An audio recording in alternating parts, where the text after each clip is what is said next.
Watch what I do. Okay. Watch what I do.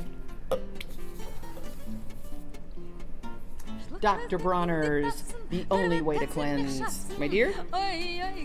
Dr. Bronze. Go ahead. Squirt up. The only way to cleanse. The only way to cleanse. I know. Oh, God. I can't take that no more. Hi, Ursula. We're back at the Chula Vista Heritage Museum, and we are at Project RUTh. This is episode number 10, lucky number 10, and I am with Ursula Israelski, one of my most favorite people, who's a South Bay Holocaust survivor. Before we start, you can pick this magazine up. Max, if you want to zoom in, go right ahead. And we can pick this magazine up here at the Chula Vista Public Library. It is also at Art on 3rd. It's also at Juice Adventure across the street from Southwestern College. This particular publication was done a year and a half ago, just before my mother passed, where you can hear the last of my mother speaking. It's a 10-page article. And Andrew Perez, who wrote the article, won the journalism competition, and the article actually was in Yad Vashem. It's a beautiful, beautiful magazine. You'll be able to see photos. It's really quite well. If you don't locate the magazine, I will send it out to you. You just have to let me know. But if you can go ahead and support Art on 3rd, Juice Adventure, swing by the library, they'll know that the magazines are in the RUTh exhibit. Great. Ursula. How does it feel to be back in the exhibit? What does this feel like for you? I can't even say the words, you know.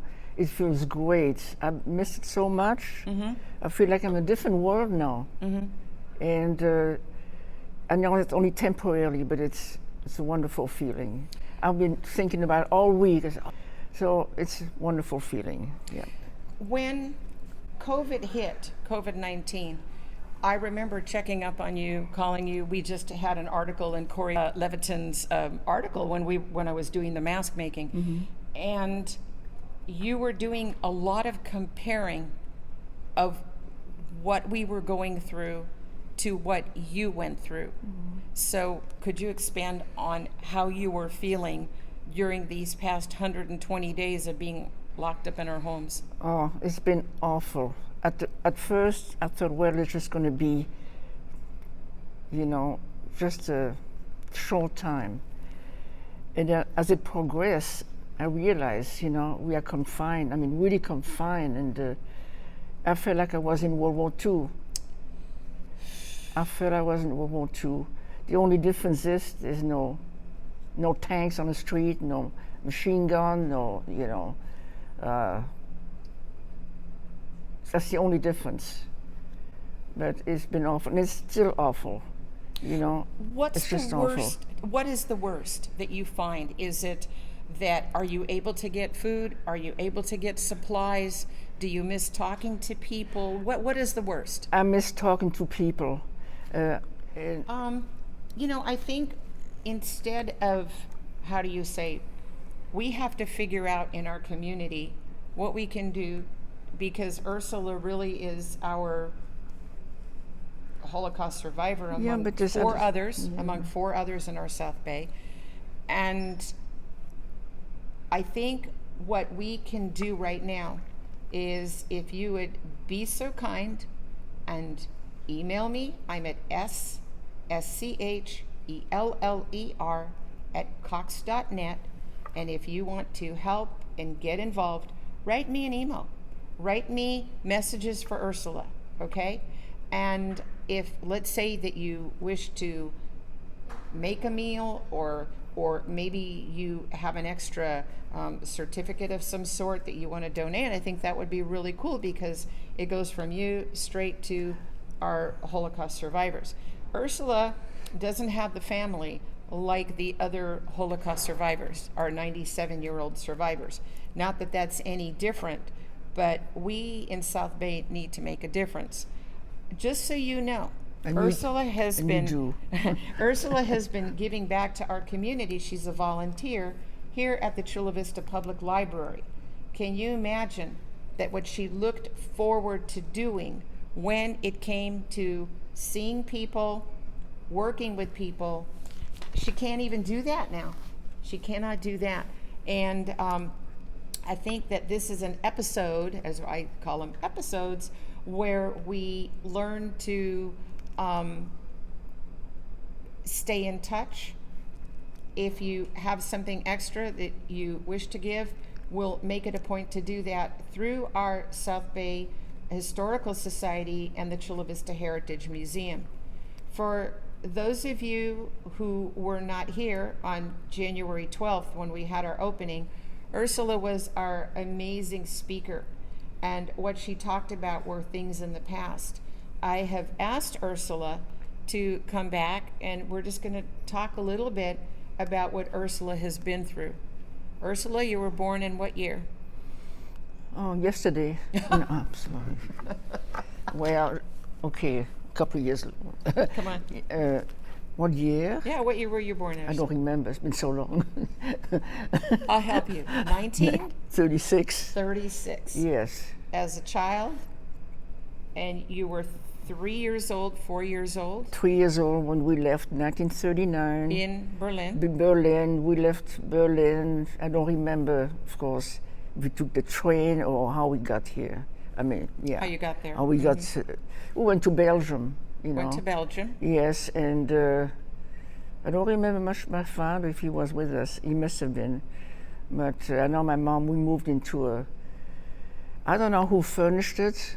I mean, it was an attic actually, but we went in that house, and I don't know how in the world we found that house.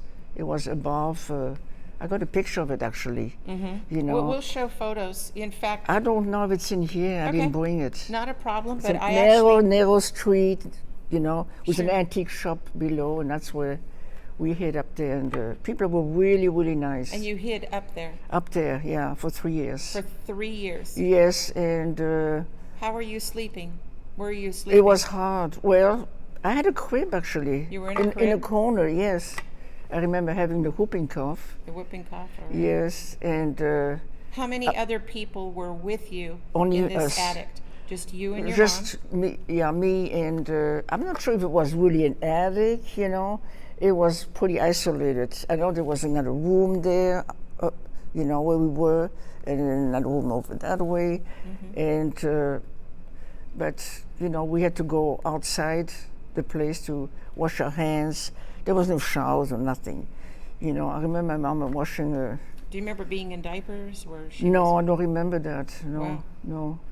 But I know she had to wash her clothes. We had a coal stove, and my mom had to go down there to the village, you know, late and get a bucket of coal. Coal, Black coal. and that's how you. That's kept how things we heated. kept warm, yeah. And my mom had a big basin, I remember, and dirty clothes were in there, and a big brown bar of soap. And she just Yeah, washing big brown bar of soap. Big Believe it or brown not, bar of yeah, soap. just so you know, my mother, and she was washing like this. when she came to the United States, I still have that bar of soap. Remind me to put that bar of soap in the exhibit. I need to do that. One doesn't think about a bar of soap, especially when you have Dr. Bronner's. But Yeah. yeah, okay, that's a good thing that I'm. Thank you. I learned something. And then she had one of those little boards, like a wishing board Yeah, kind of. washing board. You know. And then I don't know how we dried the clothes. I said we had a line somewhere and dried clothes there. So I don't remember that. But then after 3 years, see, we were allowed to go out for a little bit. Till we had more sirens Did and you what have have you. a star? Not yet. You hadn't had a Not star yet. No, Okay. not yet. I don't know how we could come about it, but it came later. I don't know who gave them to us, actually. We had to wear it on our shirt. My mom had to sew it, I remember, on the right-hand side, yeah. And then we go down Rue Neuve. It's a narrow street. A lot of shops are still there, actually. and we had to wear it. My mom was trying to hide it because How did she hide it? with a purse. With her purse. I remember Yeah. you telling me. And Yeah. what did she do with you when you walked? Well, she opened my coat, and so nobody could see, but we weren't allowed to do that because they put a star so they can, if they have to pick up people, they know who to pick They up. knew. I So, remember I you don't know. telling me in your memoirs that your mother held you very, very close Uh-huh. and blocked you when she was walking. Yes. So, you want to Yes. expand on that? Yes, yes, yeah. But things weren't that bad then, and I didn't know what was going on. I had no idea. Till later on, like, when Germany invaded, of course, Holland and Belgium, then we couldn't come out no more. That's when it You were started. stuck upstairs. Stuck upstairs, yeah. And then one day, middle of the night, her knock on the door in German. Aufmachen, aufmachen die Tür. Open the door, open the door. And it was a SS. And he said to my mom, she told me that, pick up one suitcase and then come with us. And I always remember the words she told me. She said, he was a nice man, actually.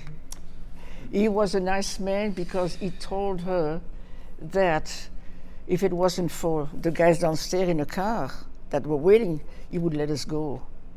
Because he could have said, nobody's here. Go. Yes. So he was But decent. somebody was watching. Somebody was Downstairs. watching. Downstairs. The drivers, yeah. And I remember that guy, he was really tall and skinny. But she told me he was decent. He was decent, that's... and up to today, well, I don't know how they find out where we stayed, but, my father, I think. They found you. You think your father turned you in? Yeah, because he knew where we lived. He knew where you were. Yes, and he said to my mom, and she told me, of course, because I was only 4 then at the time. 4 years old and being able to remember this. This is really amazing. And she said that the German told that Sie haben einen guten Mann, hadn't ihn verraten. You have a good man. He betrayed you. He betrayed you. Yeah, verraten, yeah, betrayed you. And why would he make that up? I mean, it would make... Right. Why? Yeah, but he was kind of... And he had false papers. He had false paper. Yes. We have Yeah. we have an example of him in the case in Yeah, he had either false case 3 or paper. case 4. With a false name, and we all had a false name. I don't know what my mom's last false name was, What but was your false name? Jacqueline Servet, Jacqueline Servet. because instead it's of- French, Instead of Ursula Israelski. And they told me, don't ever give your real name. Remember that. Don't give your name. Yeah, and it was hard. And then after the war, you could get your name back. And I forgot. I could remember my last name, actually. Oh, my Ursula. gosh. So Yeah. the invasion takes place. You have 1 hour, pack a suitcase. Yeah. Where did you go? They took us, it was middle of the night, of course, and they took us to a big headquarters. I think it was a hangar, Like an airplane hangar. like an airplane. It looked like, it may not have been, because it was quite a long ways, if I remember. And there's this huge building, and then they opened up the doors, and they took us inside, and there were hundreds of people inside Hundreds already. of people. Hundreds of people, sitting, laying, and we just sat there, and my mom just held me, I guess, and in the morning, the doors open up, and they say, everybody aufsteigen, aufsteigen. Stand up. Everybody get up, everybody get up. And people were going outside, and there were army trucks all over, hundreds of army trucks. And they took people and said, go on a truck, go on a truck. So that's what they did. And they took my mom, and they didn't take me. That's the thing. They Didn't take take your me. mom. You're Yeah. standing. I'm in standing the next to area, her. Next to her. Yeah, They take her mom, who ended up in Auschwitz. yeah. Buchenwald, And Auschwitz. there you are, by yourself, Yeah. age. I was 5 then. It wasn't 5 years 42. old. Yeah. What does a 5-year-old do when you're standing on a platform? Your mother is gone, and how did you get from I there don't know. to... I never knew. You never knew. Did you go back to your No, hiding place, or No, who no. took you? I have no idea. All I could see, they were taking my mom, and I don't know if they separated the men with the women. She was in a truck, and she was kind of going like this, and I waved. I didn't know what was happening. Were you screaming, crying? Did you go, "Mama, Mama"? I don't remember. Oh my God! So I don't remember. you don't even know if somebody picked you up. They must took have. You, they must have, obviously. Yes, because I wound up in my first orphanage. You were in your first orphanage. That's where your friend in Las Vegas was, Yeah. in Wesenbeck. Yeah. Yes, Sabina. Yes, so I don't know how I got there. Here's somebody that I met in Las Vegas, Sabina. Yes. And Tony, her husband. Yeah. And when I first met you, and you're telling me you're from Belgium, I made it a point to call my friend in Las Vegas, who was in the same situation as Ursula. We were in the same home. In the same home. 5, 6 years old, and I didn't know And it. she didn't know. I didn't know. And yet here's Sabina living in Las Vegas. It's the Same first age. person Yeah. that I knew that was there. Except for my friends I grew up, because we were in different homes. We kept going different places because the Germans were getting close. And How did you feel emotionally? Do you remember any of the emotions that you went through? Your I mother's don't. gone. No. You don't know where she I is. don't know. How did you find out that she went to Auschwitz? I didn't know. You didn't know. I didn't know what it was. I have no idea. I was little. I didn't know what was going on. And when I went up in Wesenbeck, there were lots of kids there too, my age, older. Were you eating? Were you not eating? Yes. Did you it like was the a- meals? Were they nice I to don't you? remember that. Were they nice to you? They weren't bad, but some places were horrible. They're sexually abusive and all that, Oh, yeah. A lot and they didn't do nothing because in those days nobody spoke. You're how old? Huh? How old are you at this time? When then? Yes. I was 6. 6 years old. I was 6 and at home, yeah. And you're already aware of sexual abuse situations. It didn't start till I was 8. And they put me in a private home, and they were horrible, horrible. The sexual abuse was there. Yeah. Yeah, but you 1945, war ends. What do you find out about your mom? I don't remember. She came back? Yeah, she survived, but she was so ill. I remember How many telling pounds you, was she? 28 kilos. 28 kilos, which is about 69 pounds? No, 62 pounds. 62 pounds. Maybe. Your mother weighs 62 pounds. Yeah. Did you recognize her? No. Couldn't even recognize your own mother? No, because they try to reunite the parents if they could with the children. So You saw her how many times after she came back? once or twice, but Once she or was in a twice. hospital. See, they transported her from the camp to a hospital, and I can still see her bed there, and she was laying there. She was like a skeleton, and no hair, and they tell me, "That's your mom. Go over, say hi to your mom." And Did you?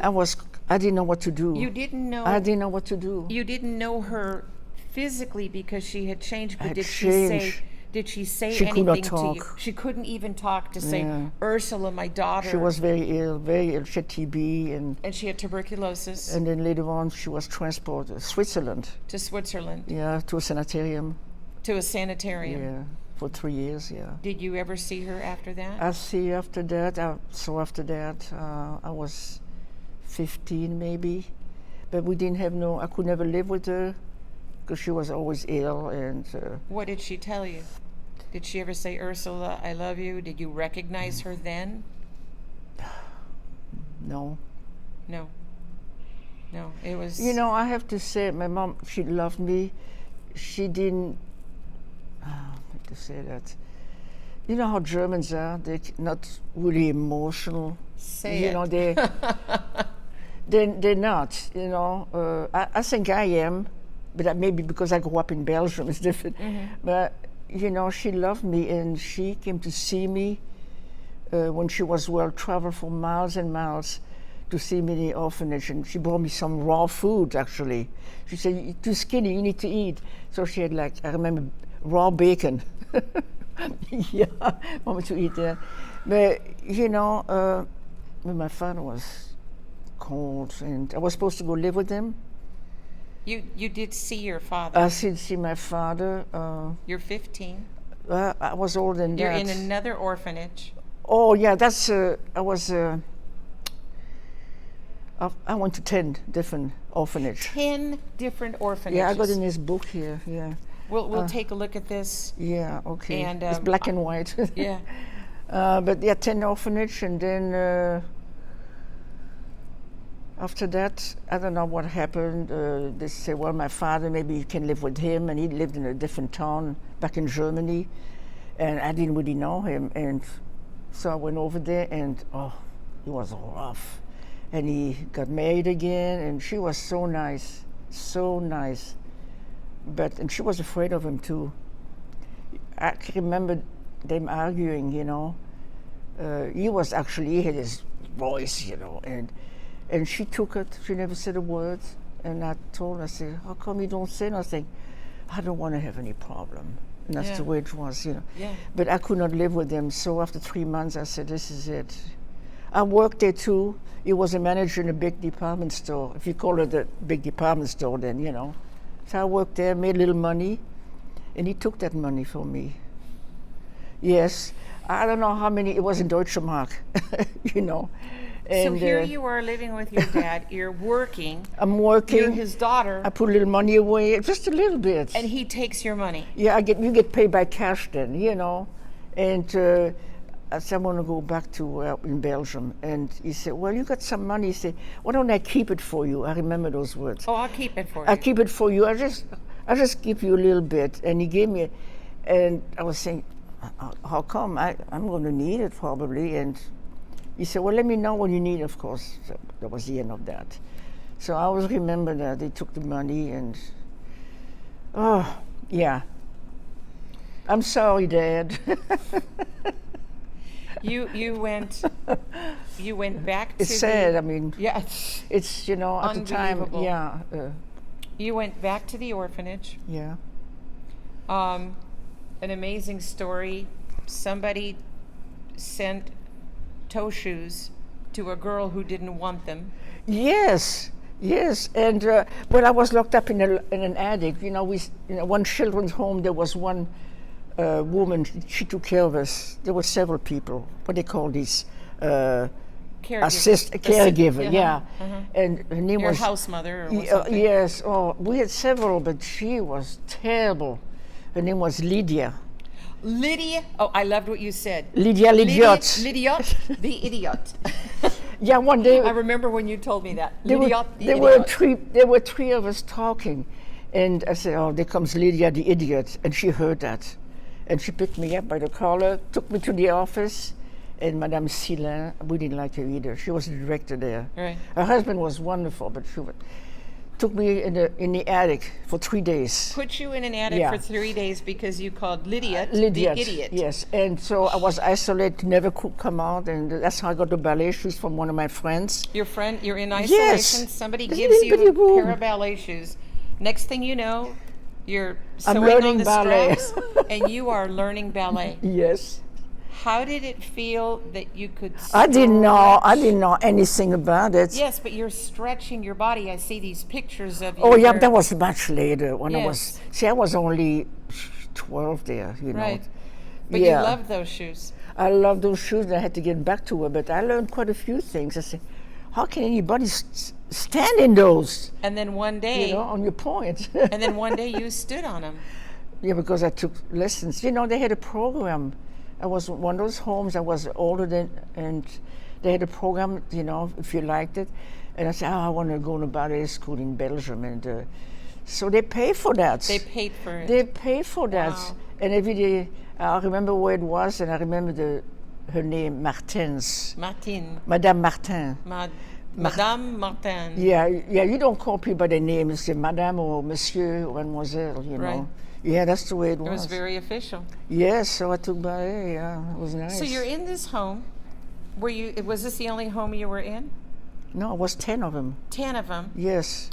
As you were telling me in your memoirs, things were not so good when you started meeting some of the elder men, the so-called papas and grandpapas in these older, when you were in the orphanage. Yeah. Do you want to expand on that or not? Well, they were taking care of us too. They were caretaker, and one was from Algeria actually. He was Jewish, but he was from Algeria. Oh, he was slapping you in the face and all that, and yeah, he was from Morocco. No, Algeria. Yeah, yeah. And there were others that were bad too, but some were really good, So it's mainly, Did somebody, you don't have to expand on this, but did somebody take advantage of Oh you? yeah, 2-3 times, yeah. And other people too in the home? Or you just knew about yourself? In one home, yeah, they did. And the other ones were when I was in a private family. The grandfather. The grandfather Yeah. took advantage of you? Yeah.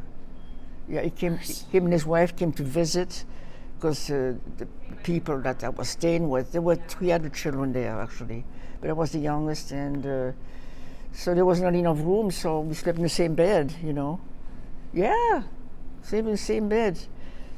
What I remember also, I had a suitcase, those old-fashioned. You have one of those, Yes, of kind of course. a brownish red trunk. Yes, of course. And this told that was my mom's. They took They your took, yeah. trunk that belonged to your Yeah, mom? because when it was time to leave, everything was my trunk, and there was just a few things in there, and never did see it again. Yeah, and also a radio, one of those big radios, on the, those what they call those.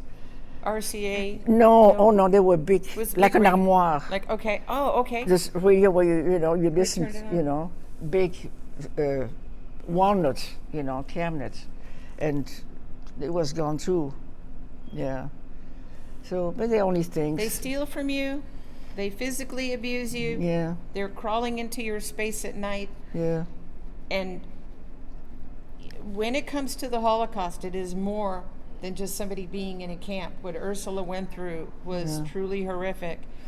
What year did you finally have the guts to say, I'm out of there, I'm going to be on my own? What does it take? Well, I was 18, 19, and then the home starts closing because the war was over, 1945. So in 47 or something like that, or later, I went on my own, went to work, going to school, there was no option. You couldn't go to school. So I went to my first grade school when I was 10. When you were 10 years? I was 10. When you went to a first grade? Yes, and I didn't know anything about it. I felt so stupid. They kept me after school, and they want me to resolve this problem, which was easy, but I couldn't do it. And Do you remember the problem? You were telling me. Yes. Go ahead, go for it. Okay, I don't know if I can explain it. The straight line. Yeah. Yeah. Which is the shortest distance between 2 points? Which way is the shortest distance? If you have to walk, which way? This way or that way?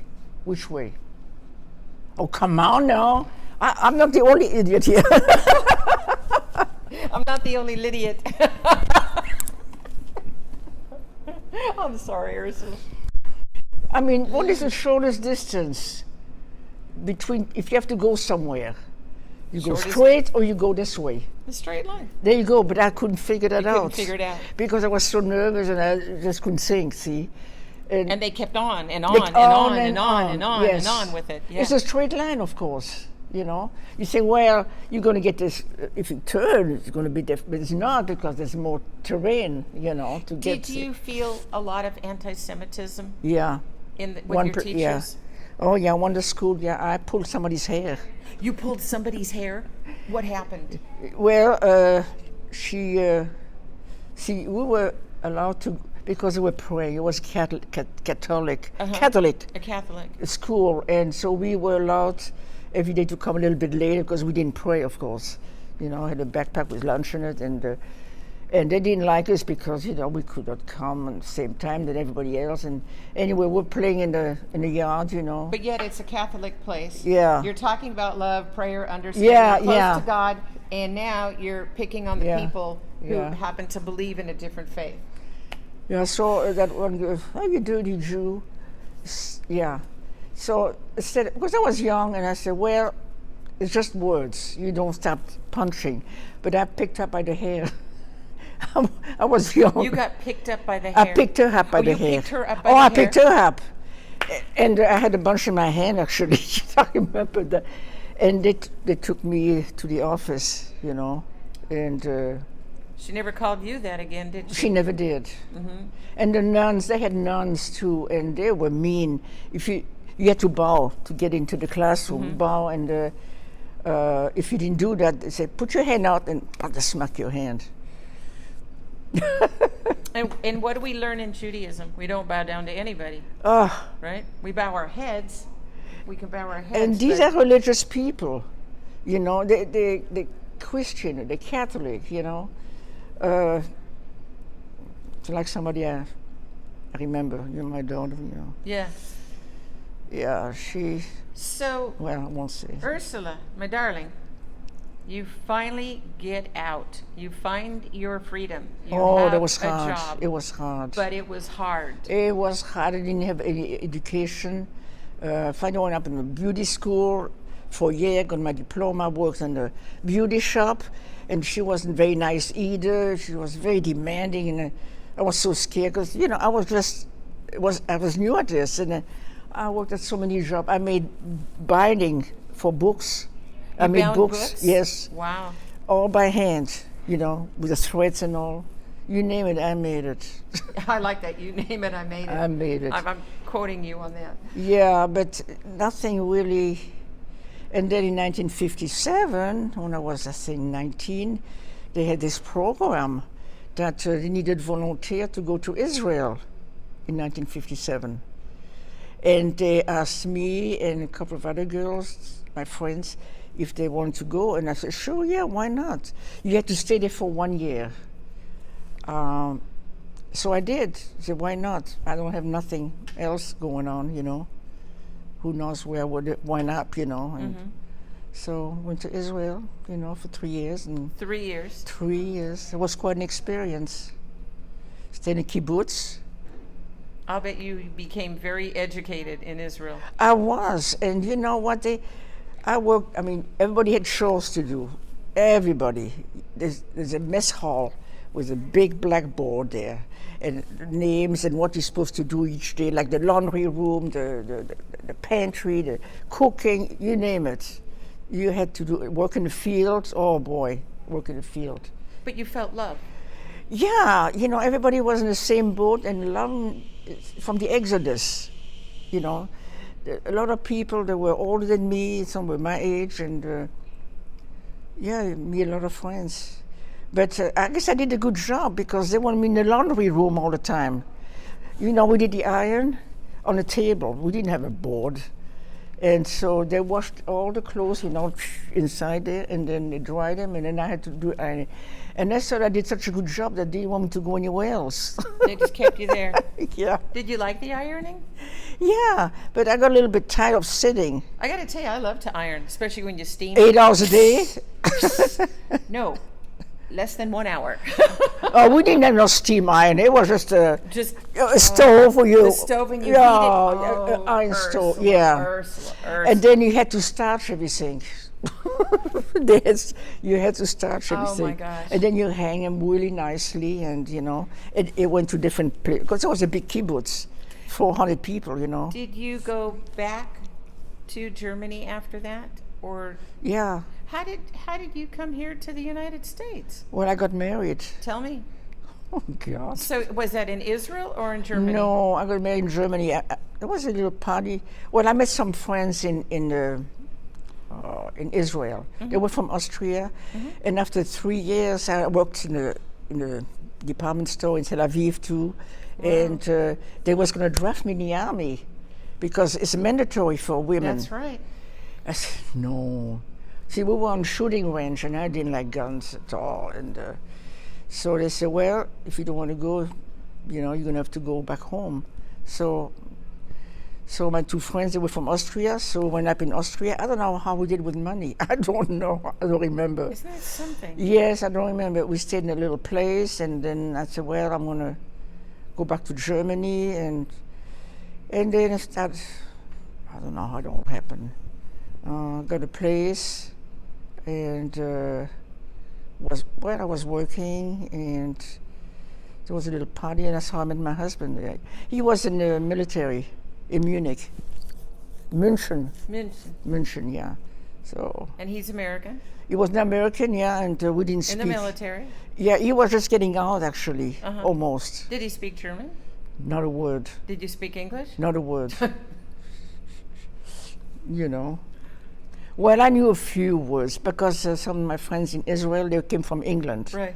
They came from all over. So I learned a few, and I learned very, very fast. Right. So. You sure? You're a sponge. Even today, you're a sponge. I like to sponge. I know you do. It's like you see a pattern, you make the pattern. You see this, you make that. You're a sponge. You really are. Oh, I don't know. I guess just lucky, It's just, but so he takes you from Germany to. Yeah, we stayed there for 1 year before we got out, and then we got married over there, actually. And we had to ask permission to from the commander. Sure. And so we got married in Munich and stayed another year, and then I got my papers in order. I had to get a passport. Oh, that was a job, because in those days, that was in 62, 61. Did you have your birth certificate? Did you have anything? Yes. Oh, okay, yeah. So you did have your papers. Yes, I had. Okay. I don't remember how I got it, actually. That's exactly what other people have told me, that they just don't know. They don't know. Because that's one thing you had to. And they this is why it's so important for first generation to tell us these stories, because these are really deep, deep, deep. They happen to you. How does somebody who's second or third generation tell a story? Yeah. It's amazing. So in 1962, you were able to acquire and get the passport. Yeah, I had to go to the embassy there, and they drill you. An American passport. Oh, right? no, German. German passport. German passport, yeah. Okay. And it wasn't like it's now with visa and all that. Right. If you live in Europe, you didn't need no visa. Right. Just your passport. But they want to make sure I was not a communist. Remember, communist, 89, the wall come down? Yeah. Of course. So they want to make sure I was not affiliated with communism. They want to have proof, and also that I was not a person of bad moral, like a prostitute, Right. Or my background, make sure I was not, crazy, Right. and that I was not a criminal, that I spent time in prison. It took a long time. Then I had to learn the Bills of Rights. No, that wasn't then. The Constitution. The Constitution. Yeah, that came later when I became citizen. Yeah. Right. The Constitution. So you went from Germany to what city? Where did you end up in the United States? Baker, Oregon. Baker? Oregon. Oregon. Yes, it's in the blues, in the mountains. Right, up in the mountains. In the mountains, yeah. And you're with this man? My husband, yeah. Your husband? Yeah. And because he was from there. was it good? Yeah, at the time. At the time? At the time it was good. We stayed with his parents. They lived in Halfway. It's a little village, a little town, population 300. Yes. In Halfway, Oregon. It's between they call it Halfway because it's between the what do you call that? What do you call those two countries?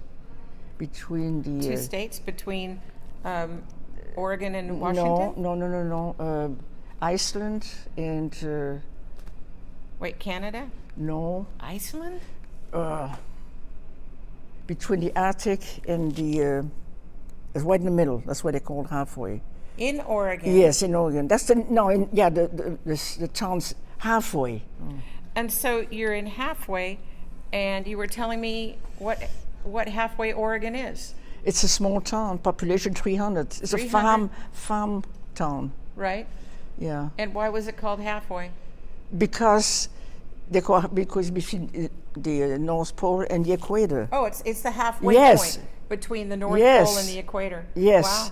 See, I didn't know it either. Years ago, somebody told me that. Look at this. You were learning so much now. All of a sudden, like I said, you are a human sponge because you weren't able to go to school. Yeah. You're wanting to learn, and your thirst for knowledge is endless. Oh, I watched geography and history, Smithsonian. I know all about Egypt and the pharaohs and all that. Armageddon and all. So you're picking I the like that. subjects you like, but you Yeah. love to read. I know you love to read. Yeah, I love to read. Yeah. And not only that, but you give back by working in the Chula Vista Public Library, volunteering. Yeah. Quick question. So, did you have children with? Yes, 2. Yeah, my son that lives here, and then Right. and a daughter. Okay. And did you stay married? What happened? We were married 15 years. I have to give all that. No. Okay, you were married for X amount of years. 15 years. 15 years. Yeah, and then things went downhill. Downhill. Yeah. And then Got divorced. got divorced. And I remember in those days, I had no idea it was coming, actually. Right. I had no idea. That it was coming. I didn't know it was coming.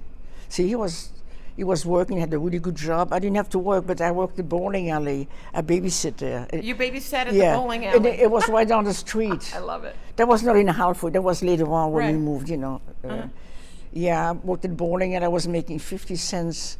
50 cents an hour bowling, and now 50 cents babysitting. Babysitting for each child. Yeah, you know what people charge now? $20 an hour. Oh my God.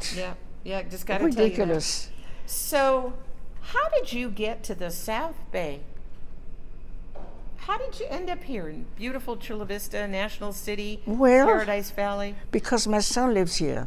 Okay. And I got remarried, much later, and my second husband was doing drugs, and he was diabetic, he lost a leg, and I helped him. Gosh. And I said, I didn't know he was doing drugs.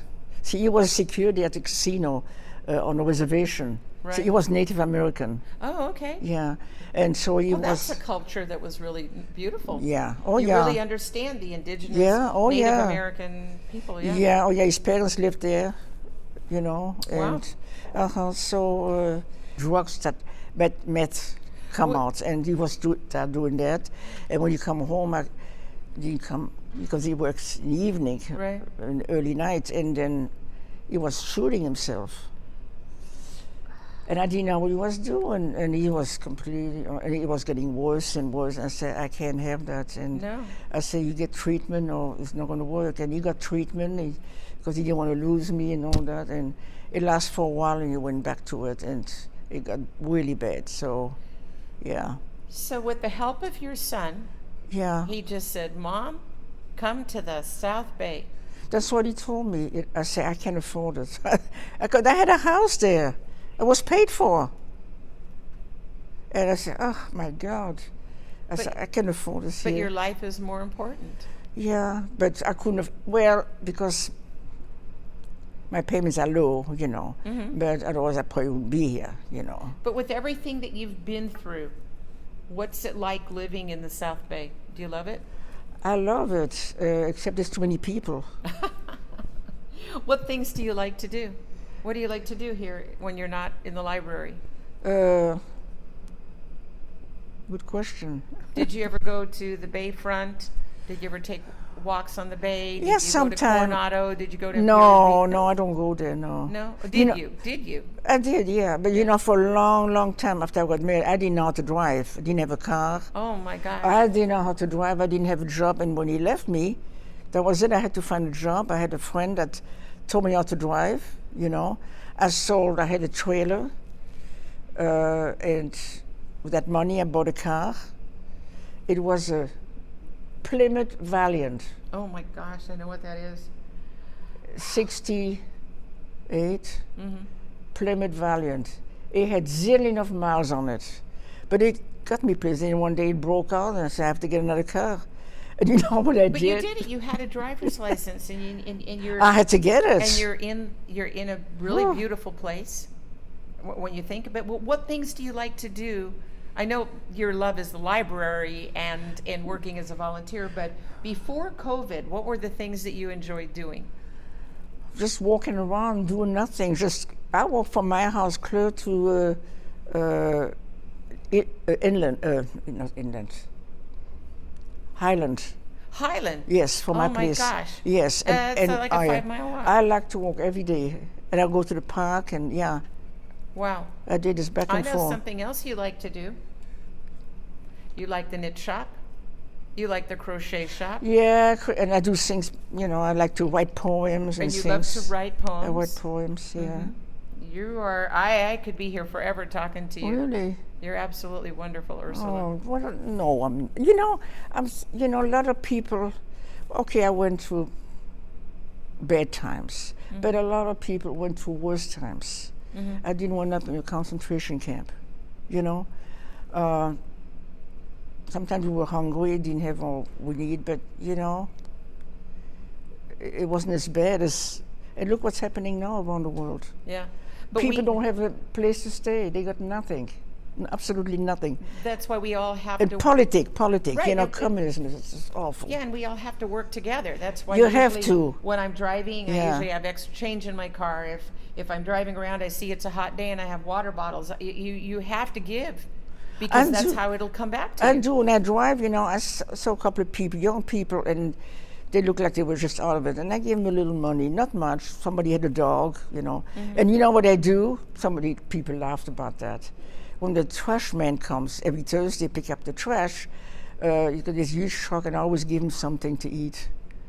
And I I put give him a bag. and they I say, put "Oh, water you got." bottles. I put water bottles But- on the trash because you never know. Or if there's extra, yes, I've Yeah. actually taken what I call a Yeah. different kind of water that has a little bit of 3% in there. It comes in 6-packs. I just gave him, you know, and one day I didn't have nothing. I was on a balcony, and that's a black guy, you know, really nice. I said, "You're wearing your mask," you see. So now everybody thinks I have thing going with the garbage man, see. Good for you. Good for you. But every Thursday he comes, I give him a little something, you know, and the mailman too. But he said, "Don't give me anything sweet. I got diabetes." Here he's being difficult, see. Yeah, of course, of course. You know, even if it's not for the trash man or your mailman, I mean, think about how you're Yeah. going to be. But we're all in this together, Ursula. The difference was Exactly. that And everybody's the same. during the Yeah. during the war, there were some people who experienced great amounts of freedom, you know, because of who they were, and here Yeah. with Jewish people being locked up. But we're all in this together. We're in it together, and we become one. But you know what's happening in the world now, all the racial violence that's going on. Yeah. This country, I mean, this is unbelievable. How do we tell people to stop? I How do don't we tell know. people, please don't destroy what we have I built? don't know. You know, it's Don't go breaking my windows. Don't go breaking Yeah. other people's windows. This is copycats. You see, kids do it. They follow the adults. It starts at home. You have to educate them Yes. and say, don't be biased. Don't, you know, you have to have tolerance for everybody. My one You question. have to. My one question I You want to know, ask. if you're good to me, I'll be good to you, you know. My one question I want to ask, Yeah. and I get this a lot. How old should a child be for them to understand the Holocaust? Here you were 5 years old going through it.